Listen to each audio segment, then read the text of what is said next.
Hola familia, ¿qué tal? ¿Cómo estamos? Buenas tardes a todas y a todos. Estamos aquí una tarde más en asesoría laboral en directo con Antonio Ruiz de la CNT de Valencia. Buenas tardes, Antonio.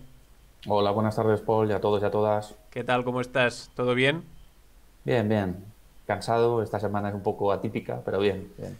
Sí, además veníais de huelga de la semana pasada, ¿no? Que nos comentaste que estabais ahí apretando Estamos en una y, negociación bastante dura, sí.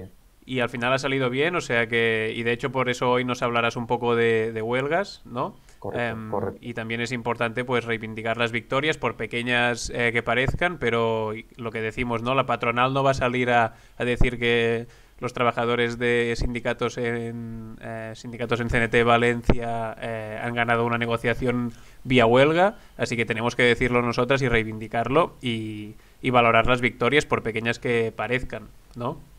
Correcto. Si no lo hacemos nosotras, la patronal, como bien dices, lo va a intentar ocultar a toda costa, evidentemente. Total. Vale, pues sin más cháchara de inicio, bueno, lo que decimos siempre, ni comentarios machistas, ni racistas, ni de odio, ni discriminatorios de ningún tipo en los comentarios.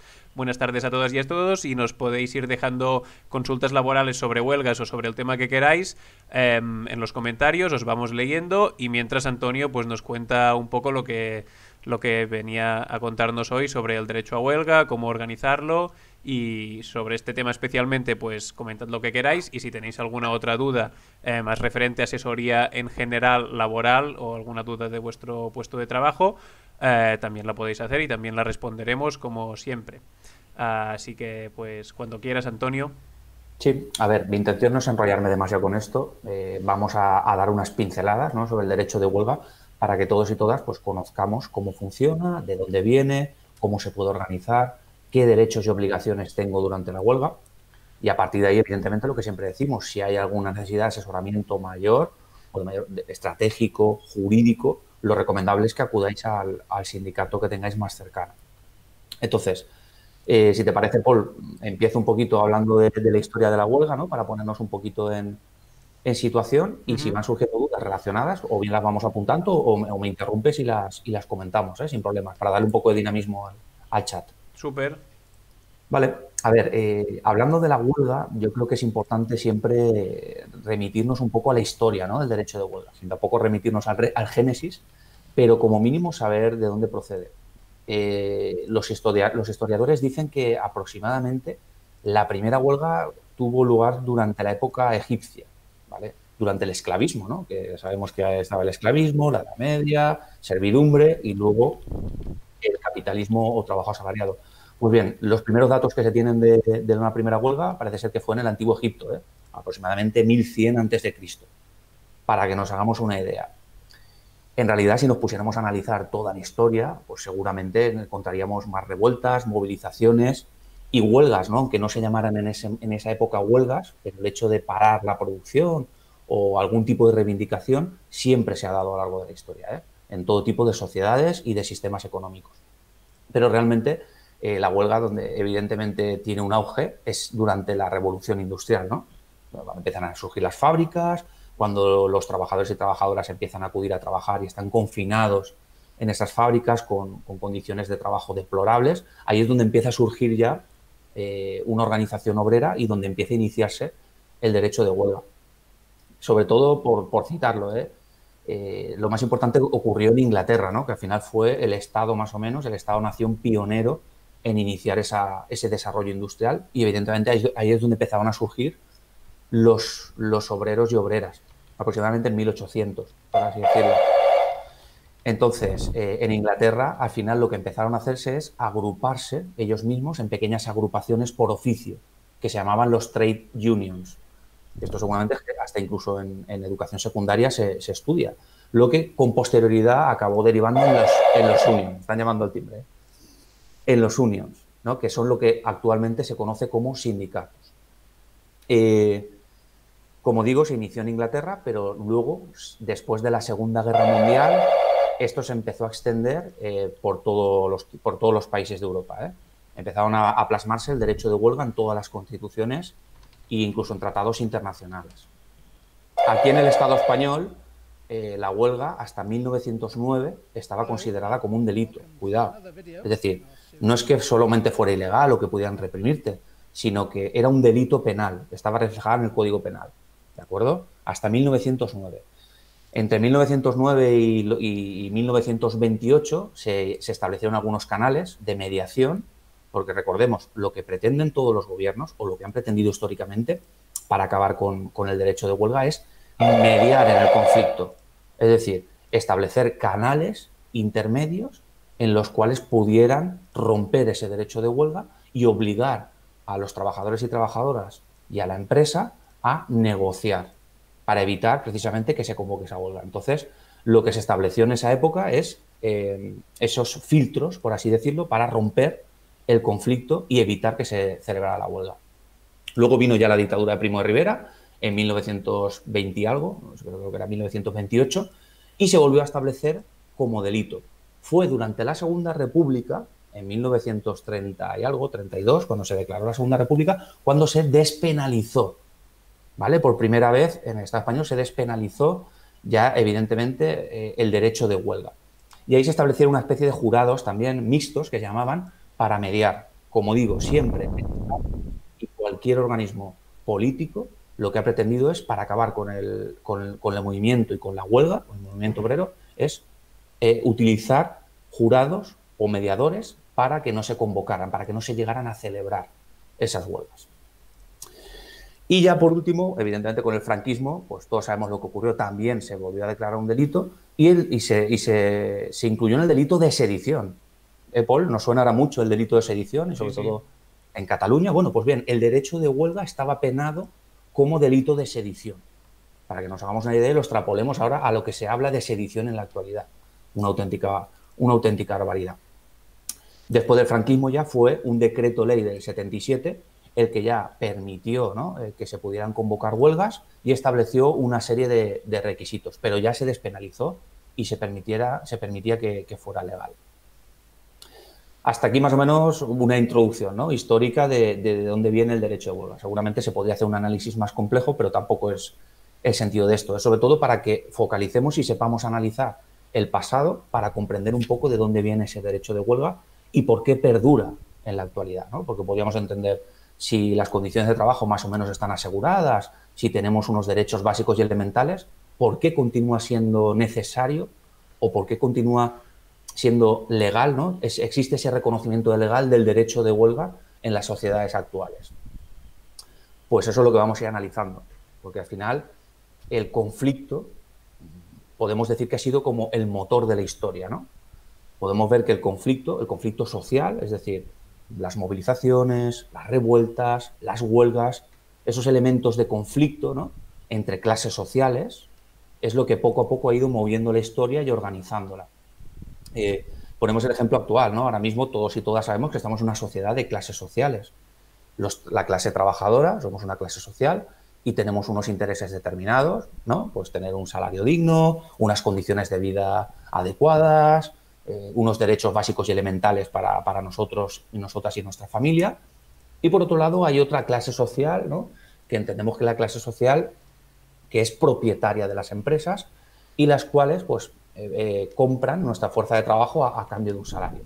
Pues bien, sin entrar en análisis históricos o materiales de la historia, sí que es importante saber que en esa sociedad de clases hay un conflicto, ¿no?, y que ese conflicto muchas veces puede derivar en huelga.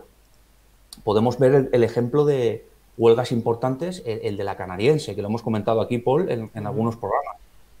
La canadiense fue una huelga muy importante en el Estado español por la cual se consiguió la jornada laboral de 8 horas, ¿no? Esa jornada laboral de la que ahora, entre comillas, disfrutamos las personas que tienen un trabajo. Bueno, pues ese derecho que ahora vemos como algo elemental, básico y necesario, se consiguió mediante una huelga muy larga, una huelga de la canadiense que consiguió paralizar casi todas las empresas del país.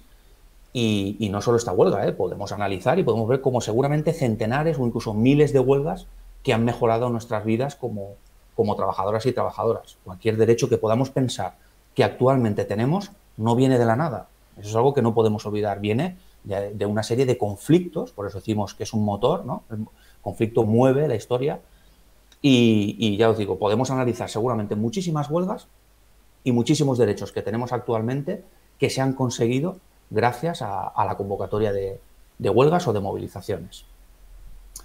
Entonces, es importante que no analicemos el conflicto como algo a evitar, ¿no? Porque es que también tenemos una concepción social de evitar el conflicto, ¿no? Y nos educan así, ¿eh? En los centros educativos, en la familia. Tú a tu marcha, tú haz lo tuyo y evita el conflicto, evita entrar en conflicto. El conflicto no siempre tiene por qué ser malo. Y lo estamos viendo precisamente, el conflicto entre clases sociales es lo que mejora la sociedad, es lo que consigue derechos para la clase trabajadora. O alguien se piensa que tendríamos vacaciones, por un ejemplo, o bajas médicas, si no hubiera habido conflicto anteriormente. No, no existirían. Por lo tanto, podemos decir que el conflicto no solo no hay que evitarlo, sino que es necesario para mejorar la sociedad y los derechos, en este caso laborales, ¿no? Hablando del conflicto como huelga. Tenemos el ejemplo también, por ser más pragmático,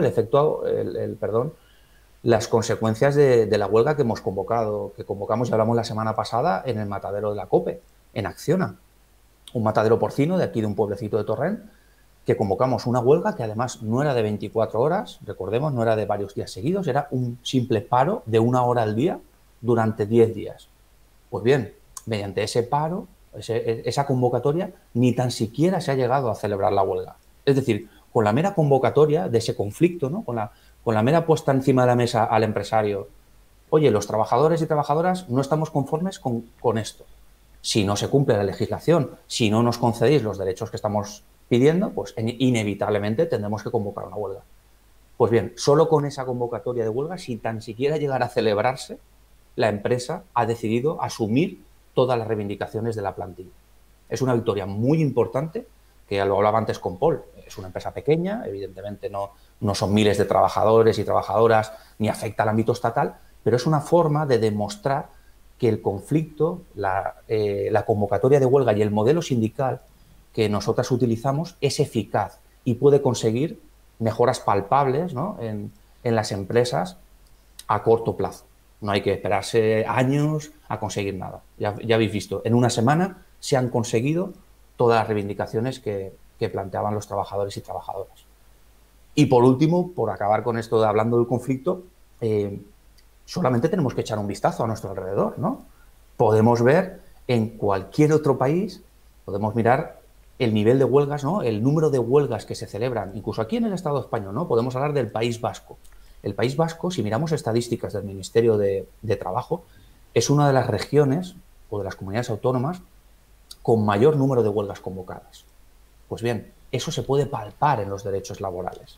Hay una relación totalmente directa con el número de huelgas o incluso la implantación sindical o afiliación sindical. Hay una relación directa entre esto y las condiciones laborales, que tienen en esos territorios. Y nos podemos ir también a los sectores.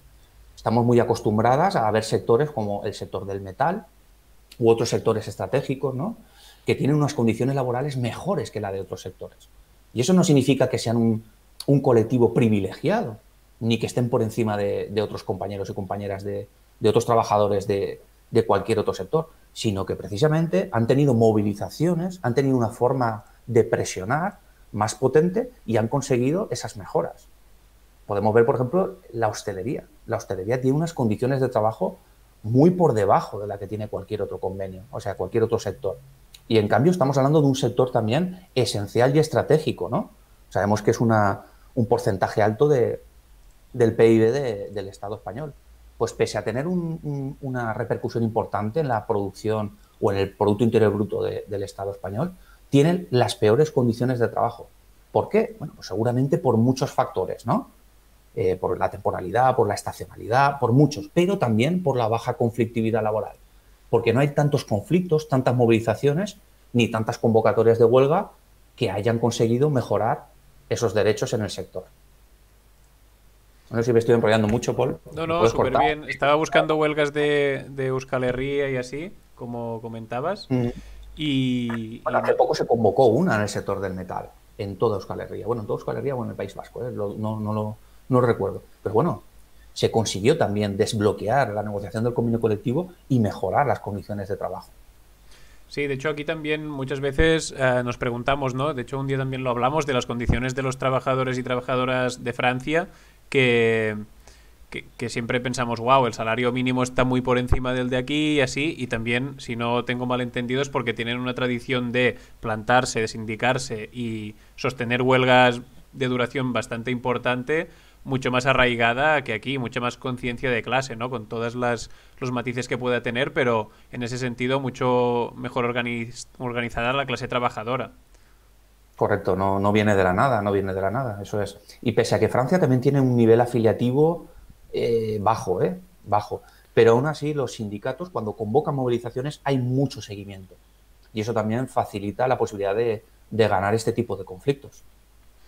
Bueno, no es huelga, pero sin ir más lejos, la semana pasada hubo la movida esa de que el decreto del gobierno que quería prohibir que se pudieran grabar los policías haciendo intervenciones de cargas en la calle y hubo como movilización muy contundente y el gobierno se vio obligado, ¿no?, a retirar ese proyecto de ley y yo creo que también es parte de esta tradición de plantarse en la calle y de salir, igual que fue con los chalecos amarillos, ¿no? Totalmente, totalmente. Además, los chalecos amarillos se podía analizar, sus más y sus menos, la infiltración de la extrema derecha en el movimiento, o sea, porque nosotros lo desconocemos, ¿no? Estamos mirándolo desde fuera. Pero además tiene un contenido muy esencial de base, ¿eh? El tema se organizaban por rotondas, que le llamaban ellos allí, no sé cómo se traduce en francés, pero por rotondas. Igual que aquí empezó el tema de los círculos, ¿no? De Podemos, que luego hemos visto también en qué ha derivado para lo bueno y para lo malo. Pues este movimiento, Chalecos Amarillos, se organizaba por rotondas, como una especie de por distritos o por barrios. Y tenían sus asambleas, tomaban sus decisiones y una forma muy horizontal de organizar la resistencia. Y eso los franceses tienen mucho que enseñar. Súper. Pues hay algunos comentarios por aquí, te los Sí, transmito, ¿vale? por Adis aportar al dice... debate. ¿Cómo? Sí, por aportar al debate, sí. Dale. Adis dice, ¿cómo podríamos hacer con las ETT? Trabajando con ellos me siento desprotegido. Trabajando con un ETT. Bueno, al Sí, final, para hacer huelgas, entiendo, para sindicarse. claro, las convocatorias de huelga, si son en un centro de trabajo, también afectan a las empresas que prestan servicios en ese centro de trabajo. Si, por ejemplo, en un centro de trabajo, digamos el ejemplo que hemos puesto antes, ¿no? En un matadero, pero puede ser cualquier otro centro de trabajo, un sindicato convoca una huelga y lo comunica a las empresas afectadas, no solo a la empresa titular del centro, los trabajadores y trabajadoras de TT también tienen derecho o también tendrían derecho a secundar esa huelga. Por lo tanto, en esas reivindicaciones se pueden incluir también peticiones específicas de los trabajadores y trabajadoras que prestan servicios a través de TT. Por supuesto, para no quedar en el olvido. Vale. Y a la hora de como de asociarse dentro de la empresa y así, el hecho de venir de una ETT no te deja en posición de más vulnerabilidad, pregunto. En un principio no, ¿vale? Porque al final, ya lo comentamos también en algún otro que otro programa, la posibilidad de organizar sindicalmente, por lo menos mediante el modelo que utilizamos de la CNT, las secciones sindicales se pueden constituir también de centro de trabajo. Y esto es muy interesante porque rompe un poco, ¿no?, con la subcontratación y con la externalización de servicios. Como digo, el centro de trabajo que estamos poniendo como ejemplo, si en ese centro, imaginemos que presta servicios, plantilla de la propia empresa, una ETT y una empresa externa de limpieza, por poner un ejemplo, la sección sindical de centro de trabajo podría incluso aglutinar a esos trabajadores que prestan servicios en ese mismo centro. Por lo tanto, rompemos un poco, ¿no?, la insolidaridad o el corporativismo, en algunos casos, que puede haber con diferentes trabajadores y trabajadoras y los introducimos todos en una misma sección sindical. La única pega, ¿no?, que podría existir es la temporalidad. Yo sí que es cierto, los trabajadores y trabajadoras de ETT, aunque la ley permite que puedan tener contratos indefinidos por esa misma ETT, sabemos todos y todas que en un 99,9% son contratos temporales. Entonces, la empresa sí que es cierto que lo tiene más fácil, ¿no?, a la hora de rescindirle el contrato, decirle, oye, pues ya mañana no vengas, te finalizo la obra o el servicio y tal. Pero, claro, cuidado con esto. Si esa finalización de obra o servicio no es real, sino que lo que está haciendo es encubrir una vulneración del derecho fundamental a la libertad sindical o el derecho fundamental de huelga, evidentemente esa finalización del contrato también podrá devenir en un despido nulo y tendrán que readmitir a ese compañero o compañera. Vale.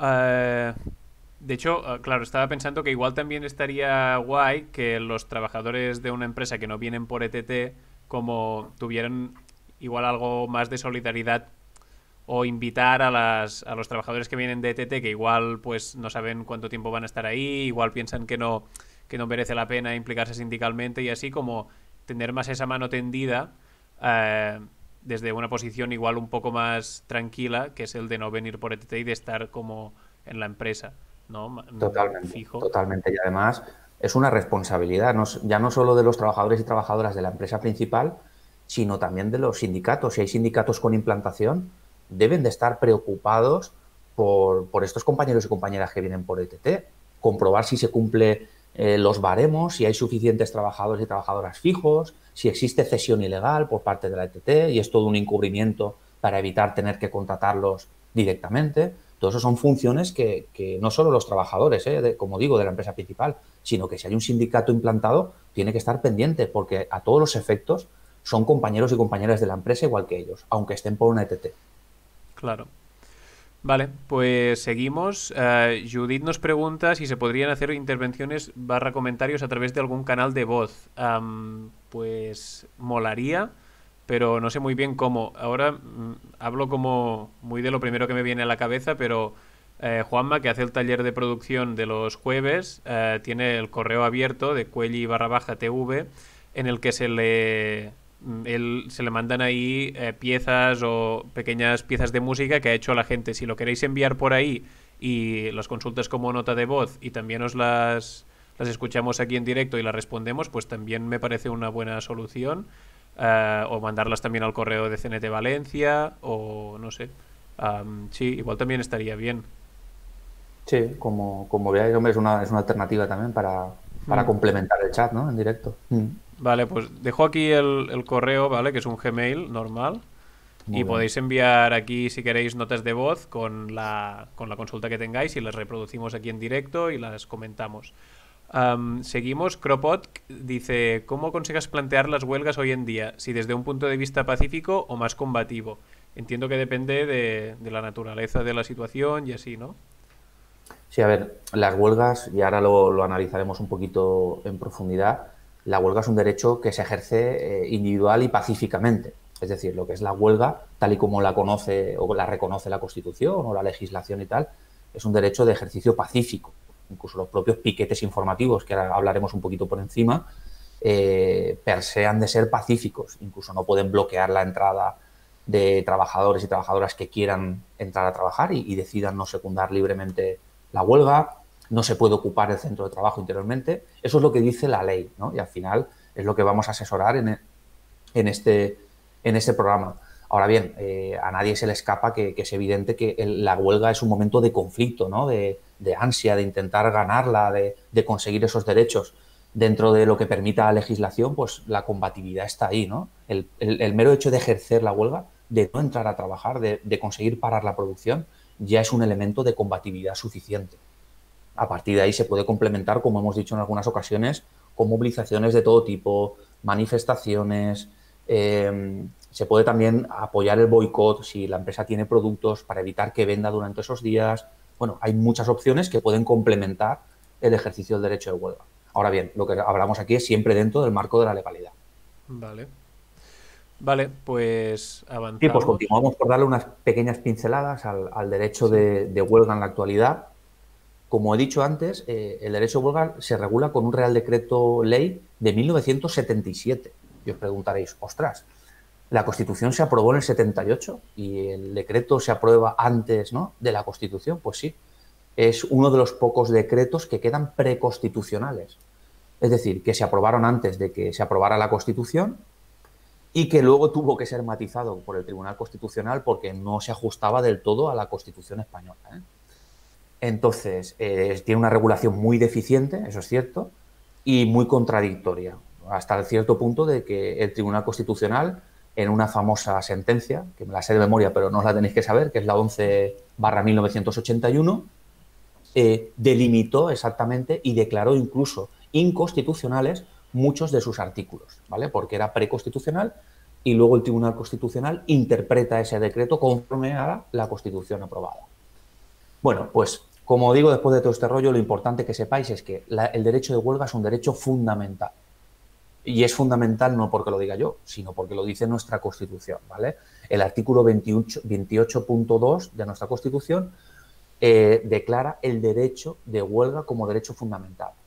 Y es un derecho fundamental porque es de los derechos más protegidos que tiene nuestra Carta Magna, nuestra Constitución, y porque si se vulnera ese derecho fundamental, puedo incluso recurrir por recurso de amparo al Tribunal Constitucional para que se declare mi derecho vulnerado, y puedo incluso reclamar daños y perjuicios si se vulnera el derecho de huelga.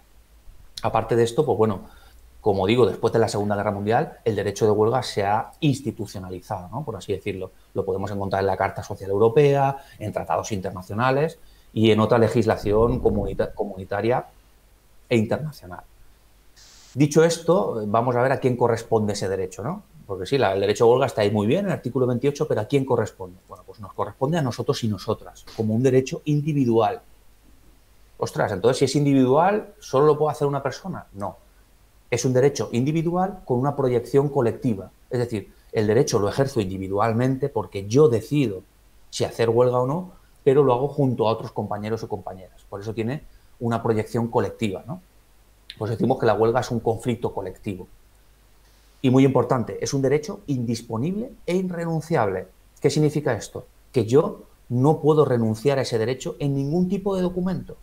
No, es que mi empresa, mi contrato, me ha puesto una cláusula que yo rechazo el derecho de huelga. Totalmente nulo. Esa cláusula se tiene por no puesta. No, es que mi jefe me ha dado un escrito en el que yo firmo que pacto con la empresa no hacer más huelgas. Tampoco, no puedo renunciar a ese derecho. ¿De acuerdo? Entonces, ¿quién lo puede hacer? Individualmente, cualquier trabajador o trabajadora que tenga una relación laboral, por cuenta ajena, ¿no? Que se le llama. Pues, trabajar para una empresa. Incluso las relaciones especiales, que se llaman también. Personal funcionario también tiene derecho a ejercer la huelga, aunque viene regulado por una normativa propia específica. Siguiente pregunta que nos solemos hacer. ¿Cuántas huelgas cuáles huelgas pueden considerarse ilegales? ¿No? Porque las huelgas no todas son legales. Cuidado con esto. Bueno, pues todas las huelgas que sean ajenas al interés profesional que tenemos como trabajadores y trabajadoras. ¿Qué tipos hay, no? O la jurisprudencia o las sentencias, ¿qué tipos de huelgas se han venido declarando como ilegales? Tenemos varias. Una son las huelgas políticas. Ostras, ¿qué es una huelga política? Es una huelga que se convoca solamente reclamando cuestiones políticas, fuera del ámbito laboral. Las sentencias o la jurisprudencia en este sentido ha sido bastante estricto, porque, por ejemplo, las huelgas últimas, por poner un ejemplo, las de Cataluña, Paul, esta huelga que se convocaron durante el procés y todo el tema intentaron ilegalizarlas con posterioridad, pero el tribunal, no sé si ha sido el Constitucional, ha declarado que esa huelga no puede ser ilegal, porque tenía reivindicaciones laborales y reivindicaciones políticas. Por eso digo que es interpretable en el sentido de que todas las huelgas tienen algo político, ¿no? Si estoy reclamando derechos laborales, si estoy reclamando una derogación de la reforma laboral, al final es un contenido político, ¿no? Por tanto, esto hay que cogerlo con pinzas y es muy difícil ilegalizar una huelga porque se considere que sea una huelga política. Es muy complicado. También se consideraron... Sí, dime. No, que sí que me acuerdo que cuando hubieron las movidas, la huelga del 3, ¿no? De octubre y así, sí que había en la convocatoria de los sindicatos de la huelga algunas, bueno, como la justificaban con motivos laborales, porque sí que recuerdo que se comentaba esto, que no se podía justificar con motivos estrictamente políticos, aunque como bien dices, lo laboral es político, indudablemente, pero sí que recuerdo esto, que había como que vigilar muy bien la convocatoria de la huelga, los motivos que se ponían para que no fuera nula. Y ahora también... Para que no la declararan como ilegal. O ilegal, claro. Sí, sí. Y también recuerdo que se jugaba también con la terminología, en plan que se hablaba de parada de país, ¿no? Aturada de país, y que no era huelga, o otros días que también se paraba, pero que no se podía llamar huelga, recuerdo. Que hubo como ahí también como un juego. A ver, la huelga al final también es un paro, ¿vale? Pasa que esto ya podemos hablar terminológicamente, ¿no? Al final un paro se puede considerar un paro de 24 horas o de menos horas, pero al final es lo mismo. Lo importante para que se considere huelga es que se han seguido los pasos legales para comunicarla, para registrarla, para preavisarla y todo el tema este. Pero sí, fue un conflicto en Cataluña y, bueno, hasta que al final se ha pronunciado, si no recuerdo mal, digo, el Tribunal Constitucional. Y Bueno, pues justamente, perdona dime, que te vuelva a cortar, pero justamente cuando me hablabas de huelgas en Euskal Herria estaba buscando imágenes para como para ilustrarlo para un proyectar. poco y se me ha colado huelga general en el sur de Euskal Herria convocada para protestar por la muerte de Miquel Zabalza en Navarra y Guipúzcoa. Y claro, no sé si esto podría entrar como huelga más política, más que laboral. Muy buena pregunta y es al hilo de lo que iba a plantear, porque hay otro tipo de huelga que se consideraba en un primer momento ilegal, que son las huelgas de solidaridad. Claro, ¿qué es una huelga de solidaridad? Pues este caso, por ejemplo, el de la muerte de esta persona, podría ser una huelga de solidaridad o incluso una huelga política. Lo que han hecho los tribunales, y sobre todo el Tribunal Constitucional, es ir matizando que sí que se pueden celebrar huelgas de solidaridad. Por ejemplo, se han considerado legales una huelga de solidaridad reclamando la readmisión de unos compañeros y compañeras. Esa huelga es totalmente legal y es una huelga de solidaridad. También se han declarado legales huelgas reclamando solidaridad con afiliados y afiliadas que han sufrido acoso. También se ha declarado legal. Por el fallecimiento de un compañero o compañera en la empresa. También se ha declarado legal. Por lo tanto, el tema de la huelga de Euskal Herria desconozco, ¿no?, cómo ocurrió y al final, pero seguramente también se declararía legal porque, como digo, el Tribunal Constitucional ha matizado mucho este tema. Vale. ¿Quieres seguir comentando algo? Te comento cosas que están Y diciendo por por el chat. decir, por decir el tema, ya que estamos con los tipos de huelga, voy a Vale, acabar con ella, si os parece, porque es interesante que todos conozcamos que hay diferentes tipos de huelga, vale. ¿vale? Que unas son siempre legales y que otras pueden considerarse ilegales, siempre que se demuestre. La huelga que más se suele considerar como ilegal son lo que se le llama huelga novatoria. Una huelga novatoria, al final, es una huelga que se hace para alterar lo pactado en convenio colectivo o en un acuerdo. Por ejemplo, yo en la empresa, como sindicato, he pactado un convenio con la empresa en el que reconozco 1.000 euros de salario al mes. Y ese convenio tiene una duración de un año, ¿no? Y luego se puede revisar. Pues bien, si durante ese año ese sindicato vuelve a convocar una huelga pretendiendo alterar esos 1.000 euros durante ese año de duración del convenio, se podría declarar novatoria, ¿eh? Y se podría declarar ilegal. Eso como para que se sepa que es interesante. Y por último, hay diferentes modalidades de huelga que también se consideran ilegales. Son las huelgas rotatorias. Las huelgas rotatorias es, por ejemplo, una huelga que se convoca en diferentes grupos profesionales de una empresa y van rotando, de forma que bloquean totalmente la producción de forma desmesurada. Las huelgas tapón, que significa una huelga tapón, es una huelga que se convoca en un solo grupo profesional, pero que es clave en una cadena de producción, ¿no? No sé si se entiende, pero bueno, sí. Hay una cadena de producción y ese grupo profesional es clave. Sin ese grupo se para toda la cadena. Pues bien, yo intencionadamente lo convoco en ese grupo. También podría ser considerada ilegal. Y por último, las huelgas de celo. Las huelgas de celo son huelgas encubiertas en las que yo como trabajador o trabajadora cumplo estrictamente todos los protocolos y requisitos que establece la empresa, de forma que al final bloqueo porque no puedo trabajar. Al final, si cumplo todo hasta el milímetro, se bloquea y evito trabajar de esta forma. Como digo, para resumir, todos estos tipos de huelga que se pueden declarar ilegal siempre tienen que ser por sentencia firme. Si no, cualquier huelga se presume siempre legal. No hay que tener ningún miedo. Siempre tiene que ser por sentencia firme. Y es el empresario quien tiene el deber de probar y demostrar todo lo que estoy comentando. ¿De acuerdo? Entonces, siempre las huelgas se presumen lícitas, se presumen legales. Y es la empresa la que tiene que demostrarlo. Por acabar con esto, decir que hoy en día es muy complicado declarar jurídicamente, ¿eh? Es muy complicado declarar una huelga ilegal. Muy complicado. Porque el empresario tiene que poner todos los elementos probatorios, tiene que demostrarlo y tiene que ser tan suficientemente grave como para que se declare ilegal.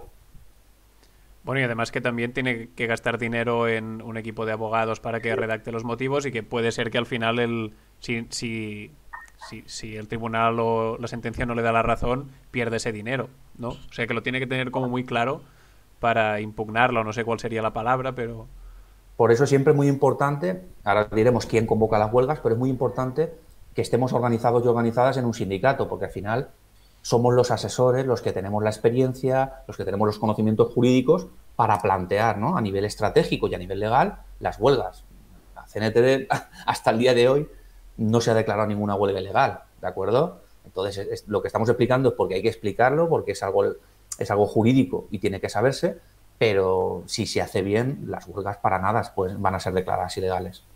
Y entonces lo que hay que hacer, que supongo que es lo que ibas a contar ahora, y dejamos las consultas ya para la parte final, es como hacer un redactado de los motivos y esto cómo funciona, cuánta antelación se tiene Claro. que presentar y qué onda.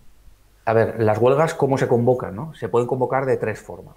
O bien los sindicatos que tienen implantación en el ámbito del conflicto, o bien en la empresa, o bien en el sector, o donde sea. O sea, los sindicatos tenemos esa legitimidad esa legitimación para convocarla. Por otro lado, la representación de los trabajadores, si hay una sección sindical con implantación, o hay comité de empresa, o hay delegados de personal, también pueden convocar esa huelga. Y por último, los propios trabajadores y trabajadoras convocando una asamblea y votando, con voto secreto y tal, votando de forma mayoritaria la convocatoria de esa huelga. Esas tres formas de convocatoria son las que están legalmente previstas. ¿En qué ámbito se puede convocar una empresa? Bueno, pues una huelga se puede convocar en una empresa, lo hemos dicho antes, en un centro de trabajo, en un sector, ¿no? Huelga del metal, se puede convocar en un sector, o lo que más acostumbrados o acostumbradas estamos, que es lo típico, ¿no? Una huelga general, que es una huelga en todo el territorio y en todos los sectores. Pero que sepamos distinguir, porque hay mucha gente que nos lo pregunta, no, es que si no hay huelga general no puedo hacer huelga, ¿no? Se puede convocar huelga en una empresa, en un sector o incluso en una provincia, siempre y cuando sea de las tres formas que he comentado antes.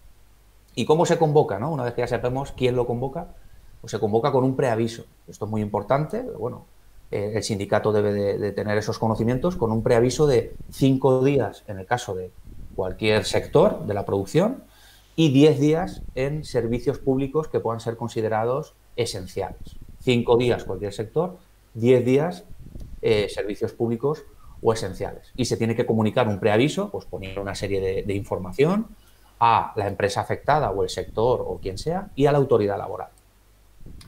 En ese preaviso pues debe de aparecer todo, los motivos de la huelga, ¿no? Las reivindicaciones que hemos dicho, es la clave. ¿Qué se reivindica con la huelga? ¿Quién la convoca? ¿Qué se ha llegado o sea, de qué forma se ha evitado llegar al conflicto anteriormente? Pues hemos tenido 3 reuniones, han habido problemas. Todo se tiene que incluir en ese preaviso. Y lo más importante también es, se debe de constituir un comité de huelga. Y con esto ya acabo. El tema de cómo se convoca. ¿Qué es un comité de huelga? ¿No? Porque habrá gente que no lo sabe y se cree que puede ser algo similar al comité de empresa. Un comité de huelga son una serie de compañeros o compañeras que trabajan en la misma empresa, por ejemplo, si es una huelga de empresa, que se eligen cuando se convoca la huelga con un máximo de 12 personas y que son las personas que se van a encargar del desarrollo de la huelga. Es decir, de comprobar que el derecho a la huelga se está respetando, de poder comprobar que no hay esquirolaje dentro de la empresa, de negociar con la empresa, de llegar a un pacto con la empresa, si la empresa quiere llegar a un acuerdo y desconvocar la huelga. Bueno, pues todo esto lo hace el comité de huelga. Porque hacer esquirolaje por parte de la empresa es ilegal, recordémoslo, ¿no? Es totalmente ilegal. Es totalmente ilegal porque vulnera el derecho fundamental de huelga. Recordemos que el esquirolaje puede haber 2 tipos. Lo digo muy brevemente para que todos lo sepamos. El esquirolaje interno y el esquirolaje externo. Si yo, por ejemplo, estoy en una fábrica y se convoca una huelga y yo estoy en una línea de producción y yo hago huelga en mi puesto, yo tengo ese puesto fijo, ¿vale? Hago huelga y la empresa durante la huelga mueve a personas de otras categorías o de otras líneas para sustituir ese puesto, eso es esquirolaje interno. Interno porque es la propia empresa quien utiliza la movilidad funcional o de categorías para sustituirme. Si yo hago huelga, ese puesto debe de quedar absolutamente vacío, afecte lo que afecte a la producción. Que de eso se trata. ¿Eh? Que de eso se trata. Claro, de eso se trata. La huelga se hace para, evidentemente, provoca un daño a la empresa. Eso la legislación lo sabe, la Constitución lo sabe. hace un daño a la empresa, por eso precisamente se reconoce el derecho de huelga, ¿no? Porque hay un desequilibrio de fuerzas entre el empresario y entre el trabajador. Por lo tanto, se nos deja que podamos hacer huelga para contrarrestar esas fuerzas. Pues eso es el esquirolaje interno. Y luego el externo es contratar a empresas externas para suplir el trabajo de los huelguistas. Eso también es totalmente ilegal y vulnera el derecho de huelga. Por lo tanto, la empresa no puede sustituirme con empresas externas. Ahora que contabas esto, me ha venido a la cabeza que la semana pasada entrevistamos al profesor de Economía de la Universidad de Madrid, Xavier Arrizabalo, y nos comentaba que, bueno, de las muchas cosas que comentó, de hecho la entrevista está en el canal de YouTube, la podéis mirar. Una de las cosas que nos comentó que me gustó mucho es que las huelgas les molestan tanto porque ponen de manifiesto una cosa muy clara, que es que sin clase trabajadora, sin trabajadores y trabajadoras, la producción no sale, ¿no? O sea, no se produce nada. Y en cambio, sin propietarios, sin empresarios, sin CEO, la producción sale igual. O sea, si un día hacen una huelga a los propietarios, nadie se entera de nada porque la producción sigue saliendo igual, ¿no? Y entonces, como él reivindicaba un poco la importancia de las huelgas, porque ponen de manifiesto o dan visibilidad muy, muy palpable a que sin clase trabajadora pues no funciona nada. En cambio, sin clase propietaria funciona todo perfectamente igual, ¿no? Y de ahí la importancia de una clase y la otra. Um, te, bueno, no sé si quieres decir algo de esto, pero tengo un par de preguntas para hacerte. Sí. Dime. No, no, no, no, no. Ah, vale. El tema del esquirolaje, ¿es verdad que viene de un pueblo de Cataluña, de que hubo una vaga en un pueblo y los empresarios se fueron al pueblo de al lado que se llamaba el Esquirol o algo así a contratar trabajadores y de ahí la palabra? Lo desconozco. La verdad es que desconozco pero es interesante. Es interesante porque además es una palabra muy catalana, ¿no? Esquirol, de ardilla. Sí, sí, sí, es que... Lo desconozco, pero podría ser interesante analizar de dónde viene el término, sí. vale, pues lo miro, o no sé si Miramos, alguien lo miramos. por el chat lo sabe, pero sí que es algo que aquí en Cataluña se comenta y me parecía como gracioso porque entonces desde Cataluña habríamos hecho de las peores y de las mejores aportaciones a la lucha de la clase trabajadora en el mundo, que es aportar la palabra esquirol, que creo que es bastante internacional, Sí, y la jornada de 8 horas, que también vino por primera vez legalizada por ley después de la vaga de la canadiense, de la canadenca. Entonces correcto. habríamos aportado un poco lo mejor y lo peor, casi, ¿no? Claro, recordemos lo que estábamos hablando antes de la revolución industrial. Estamos hablando de las zonas más industrializadas, ¿no? De la península, pues País Vasco y Cataluña. Evidentemente, de ahí es donde surge un poco el movimiento obrero. Y claro, este tipo de terminologías o las primeras huelgas, todo esto nace de ahí. Pero precisamente por eso, ¿eh? Por la industrialización de esos territorios. Vale, y otra cosa que te quería comentar es el tema este de la vaga a la japonesa, que se comenta que no es cierto, ¿no? Esto, lo de la vaga japonesa que consiste en producir más de la cuenta como para colapsar y así. No, eso no está reflejado aquí en la normativa ni Vale, se vale. plantea, ni se Es plantea, ¿no? algo que A ver, también se es escucha. algo que dicen que en Japón se produce, yo lo desconozco, pero aquí no está, yo no he visto ni que haya sentencia en ese sentido, ni tan siquiera que se haya puesto en práctica, ¿eh? Vale. No me consta. Como dicen Súper. los políticos, no me consta. Pues avanzamos con las Sí, preguntas. sí. Bueno, Adis, que es el compañero que nos comentaba lo de las ETTs, nos dice un poco esto, ya lo he dicho hace un rato, ¿eh? Mm. Vuelvo a lo mismo, desde una ETT es muy difícil como organizarse, entiendo, aparte de que se valen de las mismas ETTs para evitar responsabilidades. O sea, que digamos que en un caso de responsabilidad la empresa como que se lava las manos y dice esto es cosa de la ETT y tal. Cosa que no es cierto, ¿no? Correcto, correcto. Por lo que Además, has el dicho. convenio colectivo y todo de aplicación, en un primer caso, es el convenio colectivo de la empresa donde presta servicios y las condiciones de trabajo deben de ser equivalentes. Vale. Después, a raíz de lo que decías de la hostelería, que es raro que sea un sector tan precario teniendo en cuenta el peso que tiene sobre el PIB, Carlos Villaraco nos comenta que en hostelería no denuncia a nadie. Sí, supongo que también tiene algo que ver con que quizá emplea población bastante joven, con una temporalidad muy alta, ¿no? Igual es algo como muy transitorio de hago esto mientras estudio o de vacaciones y Sí. no vale mucho la Yo digo pena. que es un cúmulo de circunstancias, pero el compañero tiene también toda la razón. Hay que ser autocríticos y partamos de una base de que si el propio trabajador o trabajadora no denuncia la situación, no se acerca al sindicato, es muy complicado detectar ese tipo de problemáticas. Sí, sí, total. Vale, vamos con la siguiente de Nesterovich, que nos dice: hola, buenas, he entrado nuevo en una empresa en el sector de la educación del tiempo libre como monitor de comedor. Hace un par de años se cambió la empresa que llevaba el comedor y las compañeras que llevan más tiempo se les quedó el contrato antiguo cobrando más. Las que hemos entrado ahora cobramos mucho menos que las compañeras que llevan más tiempo. ¿Habría alguna manera de organizarse para que la empresa suba el salario al mismo de las personas que tienen contratos antiguos? Muchas gracias. Sí, la respuesta es sí. Ahora mismo entiendo que lo que tienes es un plus ad personam, que se dice en latín, que es un plus, bueno, tú no, las compañeras que llevan más tiempo, perdón, es un plus que tienen porque tienen unos derechos adquiridos del pasado con respecto a otras personas trabajadoras que os habéis incorporado más tarde, ¿no? Lo que han dicho los tribunales es que ese plus en un principio no es discriminatorio, ¿de acuerdo? Ahora bien, no significa que sea justo. Que no sea discriminatorio no significa que no sea justo. Si hacéis el mismo trabajo, deberéis tener derecho a percibir la misma retribución. Por lo tanto, si se puede mejorar, por supuesto, sí, es una de las cosas que estamos planteando y no necesariamente convocando una huelga. El primer paso puede ser organizarse, contactar con el resto de compañeras que sufrís esta problemática e incluso pudiendo constituir una sección sindical. Y a través de la sección sindical se pueden canalizar de forma más segura, ¿no?, por así decirlo, más protegida, las peticiones a la empresa.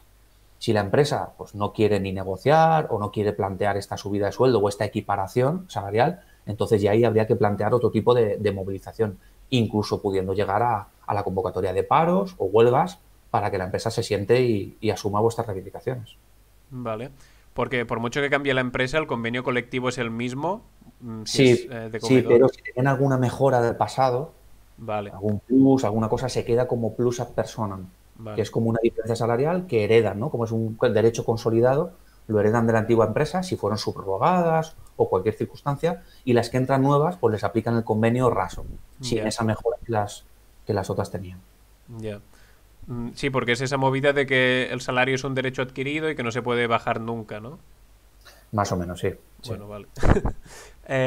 Vale. Ah, esto. Se me venía a la cabeza otra cosa cuando hablabas antes de que las huelgas se pueden convocar como generales dentro de la empresa, dentro de una provincia, y te quería preguntar, si una provincia estuviera como muy, muy politizada y muy sindicada, toda la clase trabajadora, y dijera, vale, convocamos huelga como provincia y paramos todo para reivindicar jornada de 6 horas al día, porque creemos que a partir de la sexta ya es el empresario el que se enriquece con nuestro trabajo y tal, y queremos 6 horas. Esto se podría plantear como parar una región con una reivindicación así.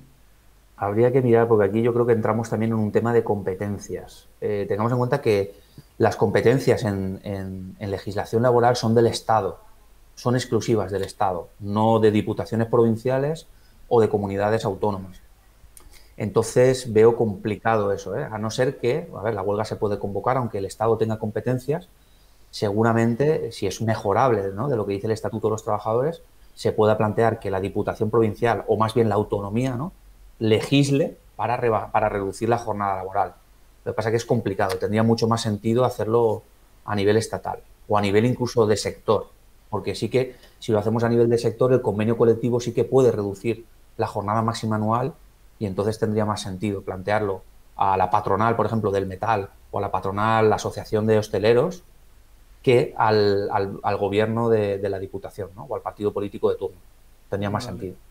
Vale. O si no, a nivel empresarial, como una A nivel empresa que empresarial esté... se puede, claro, claro. A nivel empresarial, totalmente. Totalmente. Lo comenté el otro día. Nosotros conseguimos inaplicar la reforma laboral, que es de ámbito estatal, ¿no?, por lo que decimos. Competencia del Estado, legislación, reforma laboral. Bueno, pues en una empresa la conseguimos inaplicar. ¿Por qué? Porque estás mejorando el derecho que viene del Estado. Si el Estado dice que te permite inaplicar el convenio o reducir el salario cuando quieras, nosotros en una empresa le decimos al empresario, no, tú no puedes hacerlo, mejoramos los derechos, por lo tanto es totalmente válido y legal. Guay. Podríamos llegar a eso, podríamos llegar a conseguir en una empresa, en un sector o en varias empresas, la jornada laboral de 30 horas semanales sin reducción salarial. Perfectamente. Sin necesidad, y ahora está mucho en boga, ¿no?, sin necesidad de una modificación legislativa, que parece que tanto está costando a nivel parlamentario. Se puede conseguir en cualquier empresa. Qué guay. Vale, pues avanzamos con esto. Sí. Dicen una gran idea lo de hacer las consultas vía nota de voz o por Gmail. Sí, enviadnos lo que queráis por ahí. Starles Lalabo, un saludo compas, me está gustando mucho el directo. Ojo porque No, esta esta es una de compañera, es la las... Labo. Sí, es una de las Twitstars de derechos laborales. Os la vamos a Ah, enseñar aquí, una seguidla porque nómina. es una super jefa. La Labo, Tiempo de Rojales, Lágrimas de Liberales. Súper, súper guay, como todo lo que dice, lo que publica. Bueno, no sé, seguidla por Twitter porque es súper, súper jefa. Se queja en el Esta chat y dice que compañera, no, una compañera de- pero sí, sí, le debemos... Bueno, Twitchstar no le gusta. Pues... sí, cabecilla de la lucha de clases y las reivindicaciones laborales en Twitter. Y de hecho, igual, si ella quiere, podríamos invitarla en algún directo y que nos cuente ella lo que quiera, que molaría mucho. Claro. Am, no sé, felicidades por el trabajo y seguidla, que mola y es muy jefa. Seguimos. Ivanchu nos dice: ¿cómo se engloba el derecho a huelga dentro de una empresa cooperativa donde los trabajadores son socios, dueños de la empresa? Vale. Aquí, a ver, habría que mirar en qué régimen se encuentran esos socios trabajadores, ¿no? Porque al final son socios trabajadores y tenemos una sentencia pionera que consiguió la CNT hace un año y medio, una sentencia pionera que reconoce el derecho de huelga a los socios trabajadores de una cooperativa en régimen de autónomo. Y lo explico, intento explicarlo brevemente. Las cooperativas pueden tener trabajadores, socios trabajadores, en dos regímenes, o en régimen general, tipo consumo, ¿no? Por poner un ejemplo, o Eroski, o en régimen de autónomo, en el RETA, en el régimen especial de trabajadores autónomos, por ejemplo, Servicarne. Entonces, el derecho de huelga existe per se. Si son socios trabajadores hay una relación laboral. Como digo, tenemos una sentencia del Supremo, porque nos intentaron ilegalizar una huelga que convocamos en una falsa cooperativa, nosotros entendíamos, y el Supremo dictaminó que los socios trabajadores, aun siendo autónomos de una cooperativa, pueden ejercer el derecho de huelga y, por tanto, el derecho a la libertad sindical. Vale, pues creo que queda bastante respondido. Sí, sí. Vamos con la última pregunta de Nesterovich, que es la compañera que nos dice que estaba en esa empresa de comedores con un salario un poco por debajo de las compañeras más antiguas. Y nos dice, otra cosa más, las formaciones obligatorias no remuneradas son legales. En la empresa donde estaba nos obligaban a venir y si no acudíamos nos decían que no podríamos trabajar. Bueno, dale. Las formaciones, perdón, Formaciones obligatorias y no remuneradas. las Y, formaciones obligatorias de la empresa siempre deben de realizarse dentro del horario de trabajo. y por tanto Si esto no remuneradas. ocurría, correcto. Si esto no ocurría, se puede denunciar ante la inspección de trabajo. Vale. Sí, sí, de esto hemos hablado bastante y está como, bueno, como muy claro siempre que sale alguna duda de estas. Bueno, siempre también recordamos esto, ¿no? Que hay un monto de horas cada año que podemos invertir en formación que nosotras elijamos siempre que tenga relación con nuestra actividad en el puesto de trabajo y que también entran dentro del horario laboral, ¿no? Que son 20 horas anuales, acumulables hasta 5 años, por tanto hasta 100 horas que podemos Correcto. usar, ¿no? Eso es lo que dice el estatuto. Aunque creo que poca gente lo usa, pero bueno. Exacto. Vale, vamos con la última que ha dicho Carlos, que nos dice, hola compas, una duda, imagínate que se convoca huelga en una empresa, por ejemplo, de fabricación de chucherías, donde solo la secunda una sección. Por ejemplo, el... Vale, aquí me aparecen asteriscos, entiendo que será alguna palabra que el control del chat por lenguaje ofensivo o lo que sea lo banea. Pero bueno, solo secunda una sección de la empresa. Y la empresa mueve a gente del mismo grupo profesional, pero de otras secciones hacia el almacén. ¿Sería esquirolaje interno? Gracias, cracks. Entiendo que sí, ¿no?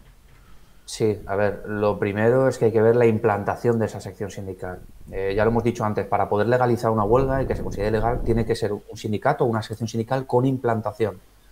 Una implantación se suele considerar pues, aproximadamente, dependiendo del número de trabajadores, mayor al 10%. Entonces, antes de convocar una huelga hay que asegurarse que esa sección sindical tiene implantación suficiente y que va a haber seguimiento de esa huelga suficiente como para que luego no la puedan declarar ilegal, ¿no? Eso es lo primero que hay que valorar. Si esa implantación existe y ese seguimiento se va a dar, y va a haber un seguimiento aproximadamente superior al 10%, cualquier movilidad que hagan entre departamentos será considerada como esquirolaje interno. Totalmente. Vale. Bueno, y lo que decimos siempre antes de hacer una sección sindical o plantear una huelga, contactar con el sindicato, no es recomendable hacerlo, bueno, o no se puede, o hace falta una asamblea, como has dicho antes, de trabajadores como muy con mucha fuerza y muy bien organizada, entiendo, y que lo tenga muy claro, para sostener y organizar una huelga sin apoyo de un sindicato, ¿no? Correcto, correcto. Y siempre recomendamos, pues, esto, asociarse o sindicarse con el sindicato más cercano que más os guste y organizarlo desde ahí, porque hay que cumplir unos requisitos, como nos contaba Antonio, que es importante que se cumplan para que luego no la pueda liar la empresa y nos la declare ilegal, y protegernos desde ahí, que también es importante, como a la hora de dar un paso de este calibre, digamos. Sí, sí, correcto. Que no pasa nada, no hay que tener miedo porque no hay ningún problema, se convocan huelgas todos los días, se ganan huelgas todos los días, se consiguen cosas todos los días, entonces esto es así. Lo único que hay que tener un buen asesoramiento, como todo. Siempre lo decimos, ¿no? La patronal, las empresas tienen sus asesores, sus organizaciones patronales, y nosotros y nosotras, como trabajadores, pues tenemos al sindicato y a nuestros asesores. Y ya está, no hay más. Súper. Pues si no hay más consultas, lo dejaríamos aquí. También dejamos descansar a Antonio, que ha tenido semana liada con la huelga y todo. Así que Sí, hacemos el directo y un... estoy pensando ahora que hay un par de cosillas que no he comentado. Dale. Y así, ¿no? Ya que si tenemos tiempo, Paul, si Sí, no, sí, no, sí, no te sí, yo lo decía por ti. no te preocupes, no te Vale. preocupes. A ver, hay una cosa importante que no hemos comentado sobre el ejercicio de huelga, que es si tengo que avisar a la empresa a la hora de hacer huelga, ¿no? Y es una duda que surge mucho. La respuesta es no. Como trabajador o trabajadora no tenemos obligación de avisar a la empresa una vez se convoca la huelga. No tengo que notificar a la empresa que voy a hacer huelga. Es un derecho individual y simplemente lo ejerzo cuando llegue el momento de la huelga. No es obligatorio avisar. Otra cosa es que yo quiera avisarle por lo que sea, o después, a posteriori. Es mejor avisar a posteriori o en el momento de hacer la huelga. Porque si le avisamos antes, la empresa puede preparar algún tipo de artimaña para reorganizar la producción de alguna forma. Entonces, no hay obligación de avisarle y es recomendable no avisar hasta el momento de la huelga o después. La gente también tiene mucho miedo. ¿Pueden despedirme o sancionarme? Ya lo hemos dicho antes. Por el hecho de hacer huelga, no. Es decir, es un derecho fundamental, especialmente protegido. Si tú haces huelga y hay un despido y la causa no es cierta, se puede considerar despido nulo, porque han vulnerado tu derecho a ejercer la huelga.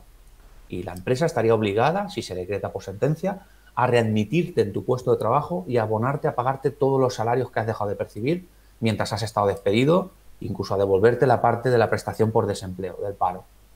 ¿De acuerdo? Eso es muy importante para que la gente no tenga miedo. Todo lo contrario, el hecho de hacer huelga es un hecho de estar ejerciendo un derecho fundamental y vas a estar más protegido, a no ser que haya una causa real para despedirte. La empresa no te va a despedir por hacer huelga porque es totalmente ilegal, ¿vale?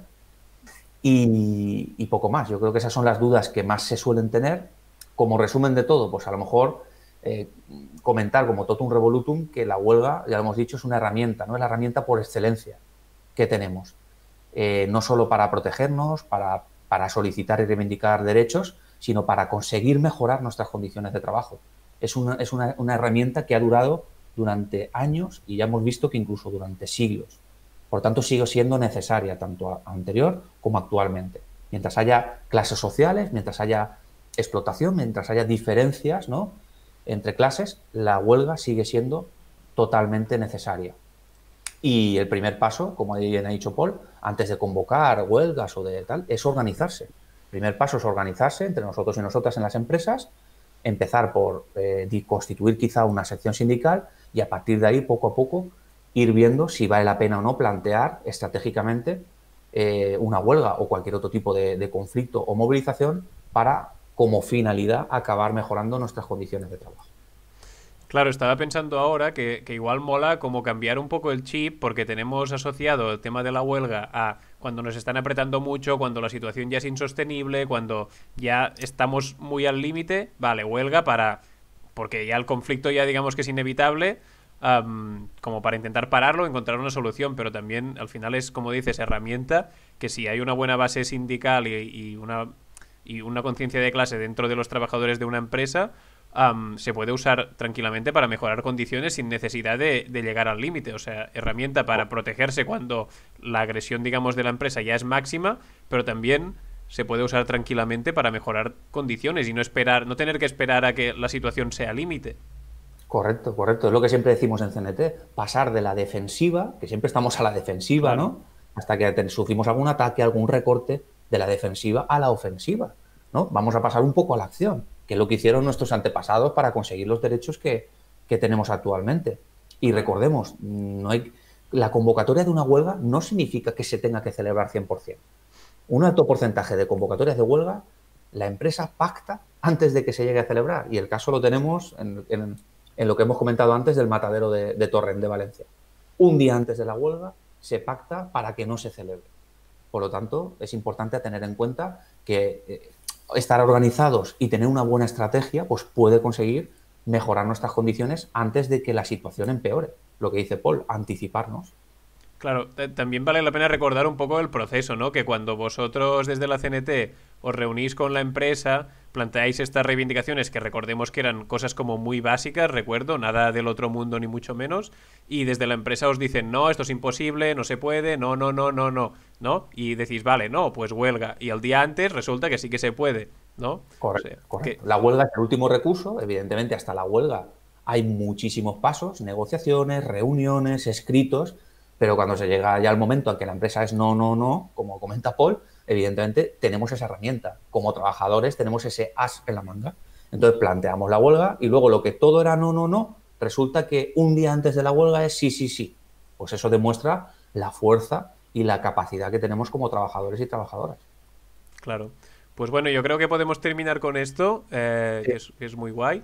Y nada, decir que la Labo nos dice que sí, que la invitemos, así que no sé si está por aquí todavía o no, pero que la invitación queda hecha y que si quiere la semana que viene bueno, la semana que viene es la última, después pararíamos por vacaciones de invierno barra Navidad y si no volveríamos ya en enero, así que cuando quiera está súper invitada, si quiere la que viene guay y si no, mira, dice que aquí está.